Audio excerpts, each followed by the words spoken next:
ये शिनचैन का हाल ही में आया एक हॉरर एपिसोड है जिसे कि आज तक टीवी पर भी अपलोड नहीं किया गया है। लेकिन आज की इस वीडियो में मैं आपके सामने इस एपिसोड को एक्सप्लेन करने वाला हूँ, इसलिए इस वीडियो को एंड तक जरूर देखना। एपिसोड की शुरुआत होती कजामा के घर से, जो कि अपने घर पे मोइपी कार्टून को देख रहा था। और मोइपी कार्टून को देख कजामा बहुत ही ज्यादा खुश हो रहा था क्योंकि वो उसका फेवरेट कार्टून था। और दूसरी तरफ हम कजामा की मॉम को देखते हैं जो कि आज चिकन लेकर आई थी और आज घर में वो चिकन तंदूरी बनाने वाली थी। तभी कजामा की मॉम चिकन को 2 हिस्सों में काट रही थी तो उसे अचानक से भूख लग जाती है। चिकन को देखकर कजामा की मॉम अपना एक राक्षस की तरह मुंह खोलती है जो कि बहुत ही ज्यादा डरावना था देखने में। और बिना अपने हाथों की हेल्प लिए वो अपनी एक लंबी जीभ निकालती है और उस लंबी जीभ की मदद से आधे से ज्यादा चिकन के टुकड़ों को खा लेती है। कजामा को किचन से अजीब अजीब सी आवाजें आ रही थी और वो किचन की साइड देखने में बहुत ही ज्यादा घबरा रहा था। कजामा अपनी मॉम का नाम पुकारता है, जिसके बाद उसकी मॉम जल्दी से चिकन को अपने मुंह में दबा लेती है और पीछे मुड़कर देखती है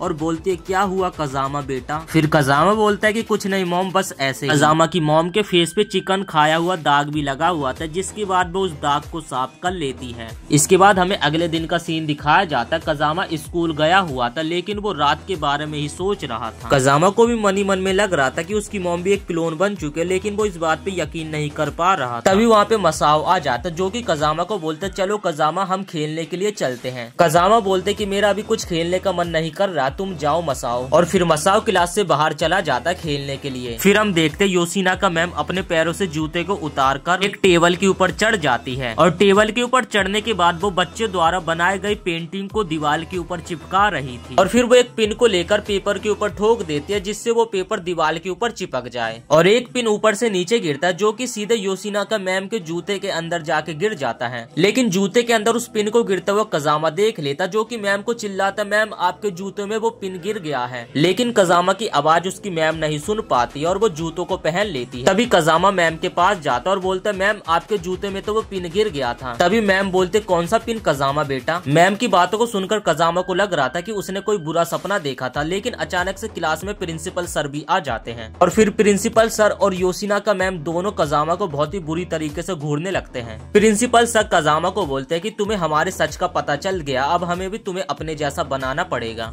और फिर वो दोनों कजामा के पास एकदम भूतों की तरह आते हैं और उसे घूरने लगते हैं। तभी प्रिंसिपल सर कजामा को पकड़ लेते और बोलते, अब मैं तुम्हें अपने जैसा बना दूंगा। लेकिन पीछे से आते हुए शिनचैन की आवाज कजामा सुन लेता है। शिनचैन क्लास में आता और देखता है कि प्रिंसिपल सर ने कजामा को पकड़ा हुआ था। तभी शिनचैन बोलता है, ओहो तुम लोग छिपन छुपाई खेल दो बिना मुझे बताए, मैं भी तुम्हारे साथ खेलूंगा। प्रिंसिपल सर बोलते हैं, बताओ कजामा, यहाँ पर हम कोई छिपन छुपाई नहीं खेल रहे थे ना? और यहाँ पर कजामा प्रिंसिपल सर का ऐसा चेहरा देखकर बहुत ही ज्यादा हैरान था जो कि शिनचैन के आते ही अगले पल में बदल गए थे। कजामा को कुछ भी समझ नहीं आ रहा था कि आखिर उनके साथ हो क्या रहा है। इसके बाद हम देखते कि कजामा बहुत ही ज्यादा डरा हुआ था जो कि अपने सभी दोस्तों के साथ शाम को एक पार्क में बैठा हुआ था। शिनचैन यहाँ पे एक कार्टून की ड्राइंग बना रहा था। तभी कजामा बोलते, अगर शिनचैन तुम वहाँ पे नहीं आते तो न जाने मेरे साथ आज प्रिंसिपल सर क्या करते। तभी वो बोलता है कि प्रिंसिपल सर और योशिना का मैम भी मेरे ख्याल से एक क्लोन बन चुके हैं। तभी नैनी बोलते कि क्या पता हमारे माता पिता भी क्लोन बन चुके और हमारे सामने वो ऐसे एक्टिंग कर रहे हैं जैसे कि वो हमारे रियल माता पिता हो। तभी कजामा बोलता है कि तुम शांत हो जाओ नैनी, मेरी मॉम कभी भी कोई क्लोन नहीं बन सकती और वैसे भी मेरे पास कोई समय नहीं है तुम्हारी फालतू बकवास सुनने की। और वो घर जाने लगता है। कजामा गुस्से में और डरा हुआ घर जाने लगता है। उसके दोस्त उसे रोकने की कोशिश करते कि कजामा मत जाओ घर पे। जिसके बाद हम देखते कि कजामा अपने घर पहुंच जाता है और कजामा अपनी मॉम को छुपके से देख रहा था और बोल रहा था, मॉम क्या आप एक क्लोन हो? जिसके बाद कजामा दोबारा से चिल्लाता, क्या मॉम आप एक क्लोन हो? लेकिन उसकी मॉम ने अपने कानों में लीड लगा रखी थी जिससे वो कजामा क्या बोल रहा उसे कुछ भी सुनाई नहीं दे रहा था। कजामा मॉम के रूम में पहुंच जाता जहाँ पर उसकी मॉम सामा डांस कर रही थी। कजामा की मॉम को ये भी नहीं पता चला था कि कजामा उसके रूम में आ चुका है। जिसके बाद कजामा मॉम के थोड़ा और पास जाता और कजामा को लगता है कि शायद मेरी मॉम एक क्लोन नहीं है।